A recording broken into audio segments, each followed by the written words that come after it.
When the cameras shut off and the royal waves end, a different kind of monarchy emerges behind closed doors, one fractured by ego, legacy, and hidden agendas. In an astonishing act of private defiance, Princess Anne has drawn a line in the royal sand, and it's not Camilla who stands with her, but Catherine. Before we go deeper into what this really means for the royal family, make sure to subscribe so you don't miss a single update. Whispers began to stir in the corridors of Windsor long before the world noticed the tremble in the crown. Behind perfectly staged appearances and rehearsed unity, a silent storm had been gathering, one that Princess Anne could no longer ignore. It wasn't just about tradition or protocol anymore, it was personal. For months, Anne had quietly watched as Camilla's presence expanded far beyond what the late Queen might have envisioned. There were reports of strategic positioning, of Camilla subtly laying claim to symbols historically reserved for those who had earned their place, not inherited it by convenience. Rumours swirled through the palace halls, private jewellery fittings, symbolic speeches, and insider requests to royal archivists for historic garments. To some, it was harmless modernising, but to Anne, it felt like a quiet coronation without consent. A coronation that threatened the very foundation her mother had spent 70 years building. Behind the velvet curtains, conversations became tense. Aides noticed Anne's silence growing heavier, her eyes sharper in briefings where Camilla's name was mentioned. She stopped attending certain informal gatherings, and those closest to her whispered of late-night meetings in the smaller chambers of Buckingham Palace. Just Anne, her most trusted staff, and a folder marked with the Queen's crest. What was discussed in those rooms was never recorded. But the urgency in Anne's steps and the strain in her voice betrayed a storm within. For decades, Anne had played the role of the Khan's RO, Palace's iron backbone, loyal, disciplined, and unshakably discreet. But something had changed. It wasn't just Camilla's growing dominance that rattled her. It was the feeling that her mother's final wishes were slowly being erased by time, politics, and power plays. As Camilla's influence climbed, Catherine was being strategically dimmed, relegated to the backdrop despite embodying every quality the crown once demanded. Anne saw it clearly. Catherine was not just the future. She was the rightful reflection of the Queen's enduring values. And yet, the spotlight was being stolen. What haunted Anne wasn't the politics, it was the betrayal of legacy. She had served under her mother, respected every crown rule, and guarded the monarchy through chaos. But now, she saw those sacrifices being replaced with opportunism, and for the first time, she considered breaking the code of silence that bound her. But what exactly pushed Anne over the edge, and why is Catherine the one she's now defending with royal fire? It began as a symbolic gesture, Camilla's plan to commission a new royal portrait wearing Queen Mary's diamond crown. But in a family where every gem holds history, Camilla's choice ignited a silent war, and Princess Anne was done staying silent. What was marketed to the public as a celebration of continuity and modern royalty was, within palace walls, viewed by many as a calculated move. Camilla's request wasn't just about donning a piece of jewellery. It was about positioning herself as the visual successor to Queen Elizabeth II. This was not the same crown she had worn at the coronation. This was Queen Mary's iconic diamond piece, one deeply associated with the most revered chapters of the Windsor legacy. A crown reserved for women whose power was earned through endurance, not proximity. And Camilla knew exactly what she was doing. Her team had reportedly worked for months behind the scenes to secure the approval of royal portraitists, stylists, and curators. What should have remained confidential planning somehow leaked almost too conveniently, triggering a media flurry that Camilla's camp did little to contain. Royal watchers quickly caught wind of the timing and context. This wasn't just a photo shoot, it was a coronation by imagery. And those closest to Princess Anne knew the moment she saw the announcement, everything changed. For decades, Anne had preserved the invisible code of royal restraint. But this wasn't restraint anymore. This was betrayal. The symbolism of that crown meant something to Anne. It was the same piece worn by her grandmother, and eventually her mother, through the toughest years of monarchy, a reminder that the crown was not just a burden of power, but a symbol of earned moral authority. In Camilla's hands, that history felt rewritten. While the public might see a graceful older woman honouring heritage, Anne saw a quiet rewriting of succession, one that eclipsed the real values her mother had fought for. And Anne wasn't the only one unsettled. Within the palace, murmurs of discomfort grew louder. Even Charles, who had supported Camilla's role for years, reportedly urged her to reconsider the crown selection, suggesting something less controversial. Camilla, however, remained firm. According to insiders, her response was curt. Let the portrait say so, but her declaration came at a cost. Catherine, who had quietly maintained her dignity amid growing pressure and public scrutiny, was visibly absent from conversations surrounding the shoot. While she remained composed at events, her silence began to speak volumes. She knew what was happening, and she knew exactly who was watching it all unfold. Princess Anne. Charles tried, as always, to be the peacemaker. He convened informal meetings, made quiet calls, and even floated the idea of delaying the portrait altogether. But it was too late. Camilla had drawn her line in the sand, and Anne, once again, was left watching her family trade legacy for optics. Only this time, she wasn't going to stay in the shadows. But Anne wasn't going to just push back in whispers. She was about to make a choice that could shake the entire monarchy's image. In an unprecedented closed-door moment, Princess Anne broke generations of royal silence, and with a voice that rarely falters, she chose to defend not her sister-in-law Camilla but Catherine, the woman she believes holds the spirit of the monarchy's future. What unfolded was nothing short of seismic. It happened during an intimate gathering meant to be a formality, an internal royal briefing on public engagements and ceremonial appearances.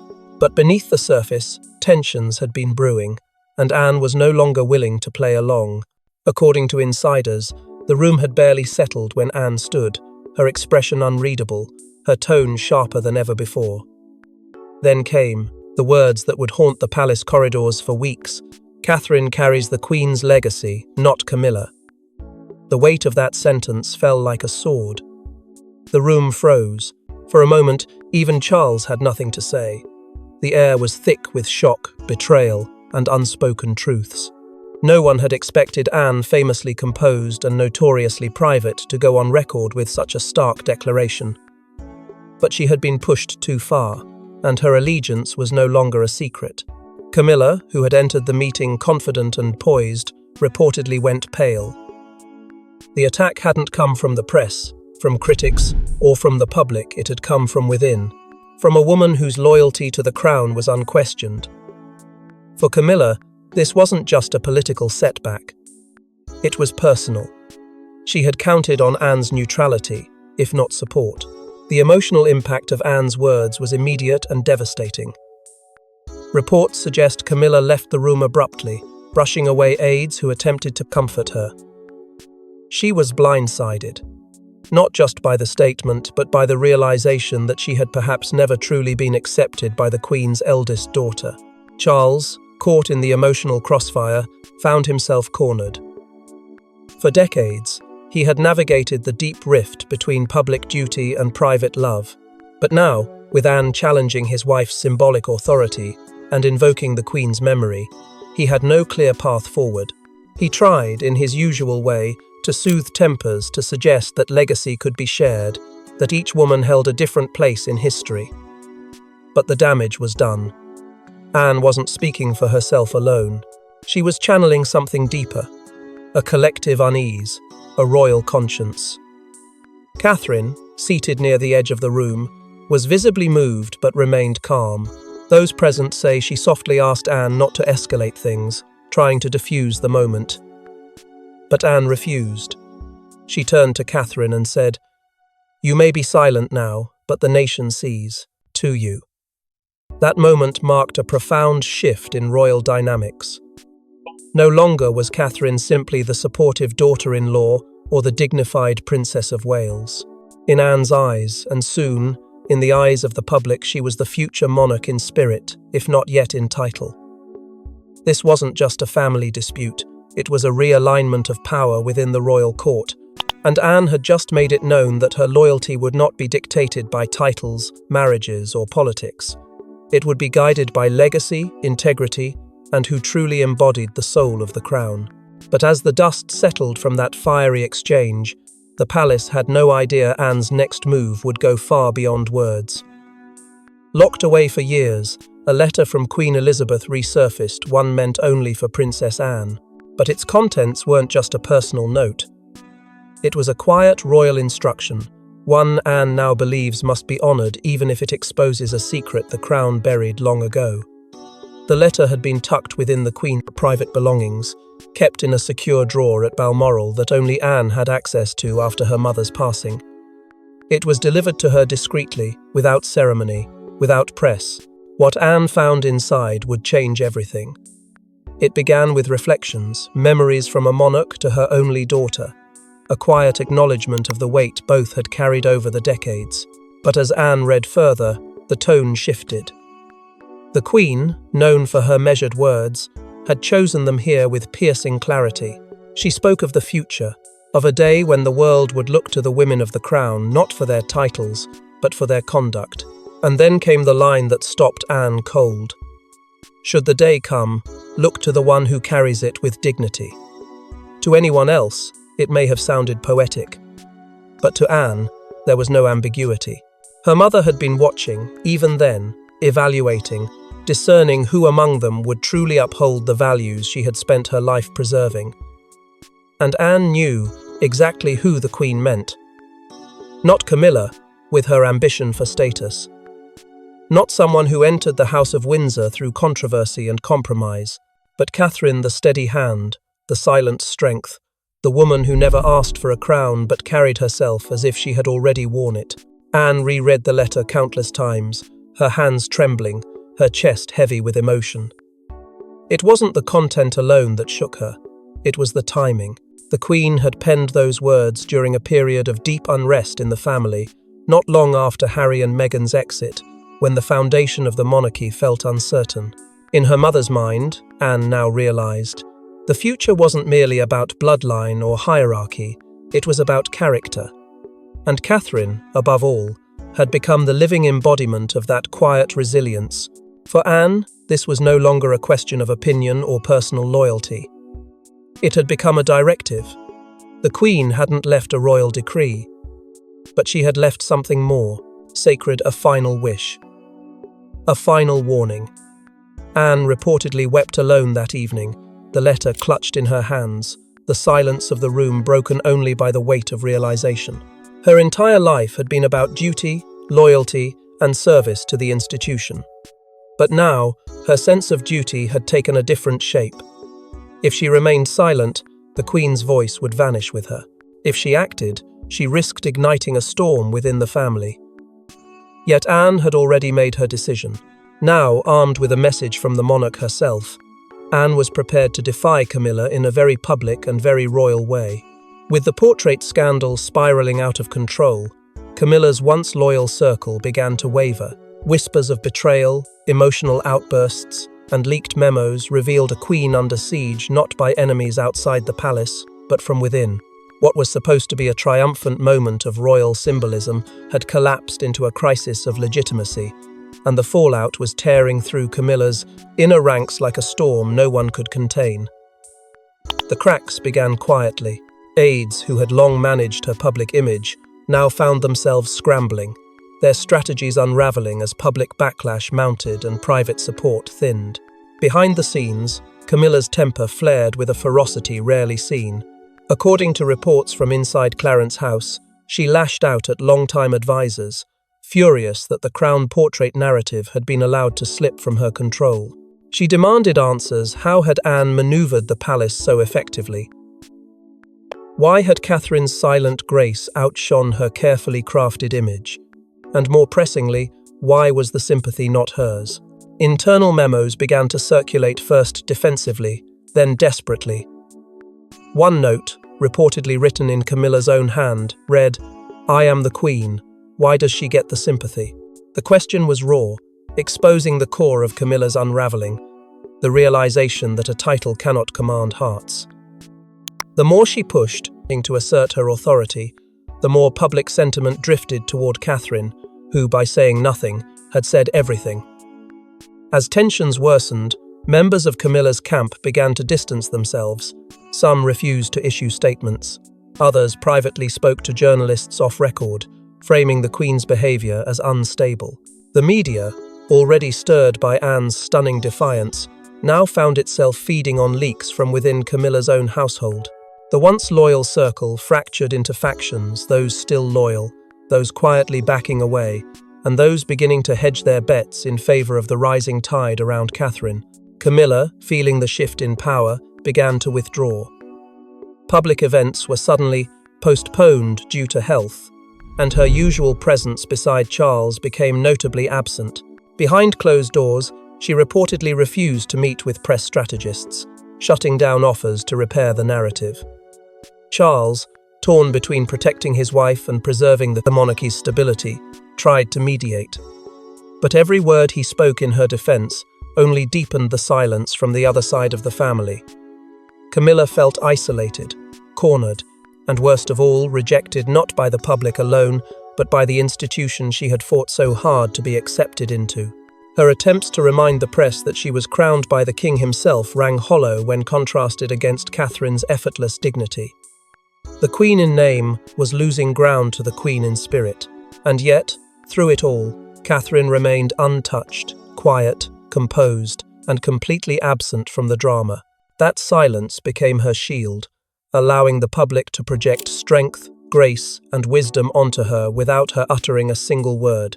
And Anne, watching from the wings, knew that silence was more powerful than any press release. The monarchy was shifting, and Camilla was no longer the centre. But the most shocking twist came when Anne took her crusade straight to the man who started it all, King Charles. In the heart of Windsor, sister faced brother in a confrontation no one dared to imagine. Princess Anne stood before King Charles not to ask, but to demand, and the ultimatum she delivered left the king visibly shaken. It wasn't a public moment, nor one orchestrated through intermediaries or private notes. Anne called for her brother directly, summoning him under the guise of what she called a family matter of state. But when Charles arrived, he quickly realized this wasn't about tradition or protocol, it was about power, principle, and the legacy of their mother. Anne didn't circle the issue. She went straight to the point. With the Queen's letter in hand, she laid out her argument with the precision of a soldier and the fire of a daughter still loyal to a crown that once held integrity. She called out the symbolism behind Camilla's portrait, the dangerous rewriting of legacy, and the growing resentment spreading through the public and the palace alike. But more than that, she invoked their mother's voice literally. She placed the letter on a table between them and said firmly, "You know Mother would never have allowed this." There was no plea, only truth. Charles tried to push back, insisting that Camilla's position had been legitimized through the crown and accepted by the public. But Anne cut through the defense with quiet force. "No one crowned her the soul of this monarchy," she replied, "and the people see that." For a moment, Charles tried to lean on reasoning, framing the situation as a matter of perception rather than reality. He said they couldn't be seen dividing the monarchy from within. But Anne was already steps ahead. She reminded him that the monarchy was already divided. The only question left was whether he would lead with courage or remain a prisoner of comfort. As her words sank in, the king reportedly went silent. What had started as a conversation turned into a reckoning. Anne didn't stop there. She told him she had kept the Queen's letter private until now, out of respect. But if he failed to act, she would have no choice but to go public with its contents. Not to embarrass the crown, but to protect it. The message was unmistakable. The time for quiet loyalty was over. This was about preserving the monarchy's moral spine, and if Charles couldn't bear that burden, Anne would do it for him. The room remained frozen for what felt like an eternity. Charles, visibly rattled, stood with the letter in his hands, reading and rereading his mother's final words. There was no shouting, no slammed doors, just the sound of a royal legacy being questioned by the very daughter who had once pledged to guard it at all costs. The confrontation didn't stay behind walls for long because the next day, a royal schedule was leaked with a shocking change. Without warning, the palace announced a new ceremonial role, one previously reserved for the Queen, to self. And it wasn't Camilla who would represent the monarchy. It was Catherine. The public gasped, the press exploded, and Anne had finally delivered her message to the world. The statement arrived in the early hours, quietly published to the royal website. But its implications were anything but subtle. Catherine, Princess of Wales, was to represent the crown at a global peace summit, an honour traditionally reserved only for the reigning monarch or their consort. But Camilla's name was nowhere to be found. The timing was too precise to be coincidence. Just days after Anne's confrontation with Charles and the fallout surrounding Camilla's portrait, the message was clear. The crown's future image would be one of grace, not entitlement, dignity, not deflection. And that image wore Catherine's face. Inside royal circles, the whispers turned into murmurs of confirmation. Anne had not only advised the shift, she had insisted on it. Palace insiders revealed that Anne had been in near-constant meetings with senior aides in the days following her confrontation with Charles. Her influence, once quiet and rarely exerted, had now become the force behind a movement, and Catherine, though initially hesitant, had accepted the role with her usual sense of calm resolve. It was not a promotion in name, but in presence, and that presence reverberated across the globe. As Catherine arrived at the summit, flanked by key royal advisors and dignitaries, her appearance sent a message no decree ever could. This was the woman who carried the monarchy forward. Camilla, notably absent from every event that week, remained hidden behind palace doors. No statement, no explanation. The silence surrounding her absence spoke louder than any denial could. Behind the scenes, her staff scrambled to control the narrative, but it was already too late. Public polls surged in Catherine's favour. Editorials across Europe and the Commonwealth spoke of a rightful queen emerging. And in that pivotal moment, Camilla's name began to fade from the conversation, not erased, but overshadowed. The role had changed, and the public had noticed. This was not just a symbolic reshuffling, it was a seismic shift in royal alignment. But it wasn't just the title or the appearance that cemented the moment, it was Catherine's words. Her speech, humble and deliberate, focused not on power or lineage, but on responsibility and legacy. Service, she said, is not inherited, it is lived. The audience, filled with world leaders and foreign press, rose to their feet. The crowd didn't just applaud, they chanted her name. It was an image the monarchy hadn't seen in decades. Not since Diana, not since Elizabeth. And standing silently in the background, Anne watched not with pride, but with relief. The message had landed. Her mother's legacy had found its rightful torchbearer. But in the shadows of victory, one final shock was waiting. Camilla was preparing her own counter, a move. Just as the tide seemed to turn against her, Camilla made one final move that left the palace reeling, an act of royal vengeance cloaked in tradition. But Anne was ready, and as the nation watched, the future of the monarchy was no longer secure, it was on the edge of war. In the aftermath of Catherine's elevation, Camilla vanished from the public eye. For days there was silence, no comments, no corrections, no countermeasures. But behind the stone walls of Clarence House, a plan was already underway. In a move that stunned even her closest staff, Camilla allegedly ordered preparations for a private, independent coronation tour, not as a celebration of Charles's reign, but as a direct, symbolic reassertion of her own queenship. She would travel alone, adorned in royal regalia, visiting key Commonwealth locations in what her aides described internally as a reawakening of loyalty. But to others inside the monarchy, it was seen as something far more dangerous. A coup in plain sight. Senior palace aides were horrified. The very suggestion of a solo coronation-themed tour without the king, without formal approval, and without the consensus of the royal council was unthinkable. It bypassed protocol, it undermined unity, and it defied the very system the monarchy relied upon to maintain order. But for Camilla, it was her last card to play. She knew Charles's health was under constant scrutiny, his public favour waning, and his grip on power slowly slipping through his fingers. If she could reach the people first, claim the visual narrative, and win back public sympathy, perhaps the throne wouldn't feel so unstable beneath her feet. Her team moved quickly, selecting regions, arranging outfits, drafting speeches. But they hadn't counted on one thing. Anne wasn't done fighting. As soon as word of Camilla's covert plans reached her, Anne called an emergency meeting not with Charles, but with a group of senior royals who had, until now, remained silent. She brought with her the letter, the Queen's letter, and read it aloud. There was no debate, only stunned silence. For many in that room, it was the first time they realized this wasn't merely about image or rivalry. It was about principle. It was about truth. With the late Queen's wishes now known to more than just Anne, lines began to form. Two distinct camps emerged. Those who stood with legacy, Anne, Catherine, the loyalists to the Queen's ideals, and those who stood with entitlement, circling Camilla in the hope that power would trickle down to them if they remained loyal. Catherine, beloved by both sides, suddenly found herself caught in the storm's center. Her silence, once praised, was now interpreted differently by each faction. Some saw it as wisdom, others as passivity. But she refused to be used as a pawn. She declined all interviews, made no public statements, and quietly returned to her family, leaving the battlefield to rage around her.